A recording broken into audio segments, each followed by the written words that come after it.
top story, Raila AU job bid slips Azimio principles. Oh my goodness. So leaders say the least ODM Supremo should have done is to inform them of the deals.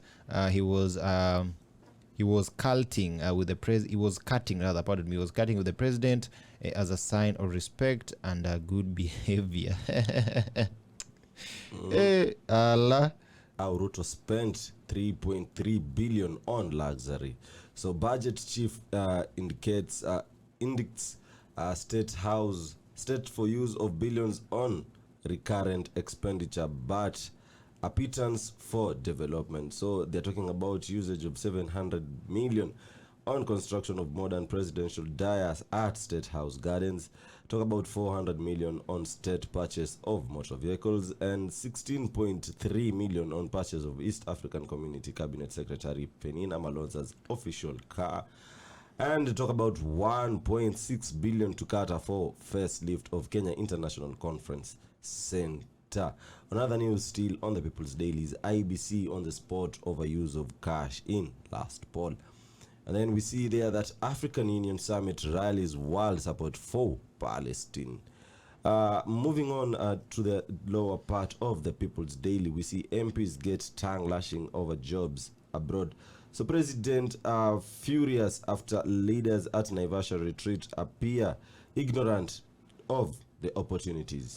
Death traps in schools, and then we have a couple of students right there who and the story expands like so. Yeah, families of these children who died in schools under unclear circumstances are demanding answers for the tragedies. More alarming is the congestion in learning institutions. For example, a school in Mwiki has 5,000 pupils in a cramped up area the size of a football pitch, and then that some teachers warn is a disaster waiting to happen. So that is quite alarming. We have the likes of Liam Kipruto, Emmanuel Akirimi, and Angela Anjokia. Allow me to mention their names. And then moving on, we have Ruto wants a total loyalty from Kenya Kwanza members of parliament.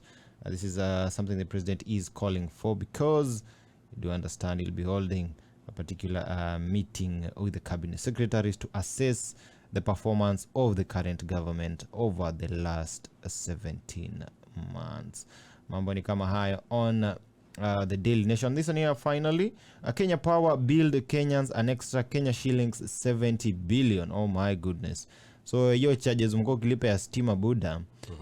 Kuna venya Kenya Power wamekuwa kipita na some of your money. You plan to monitor your internet footprint. So the government regulations compel providers to disclose user activities. And there is highlights of cybercrime regulations. Talk about application to public and private. These are applicable to public and private sectors.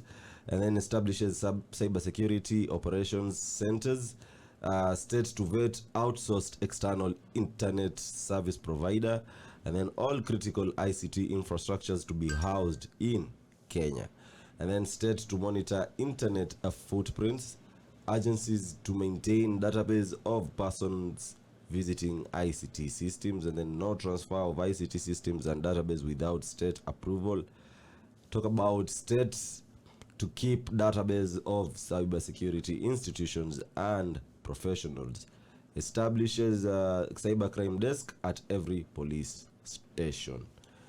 Moving on is that new Kalonzo spoiling for war with president. So Wiper leader Kalonzo Musyoka is seeking to position himself as the new opposition voice as he aggressively assembles a formidable 2027 political machine for the presidency.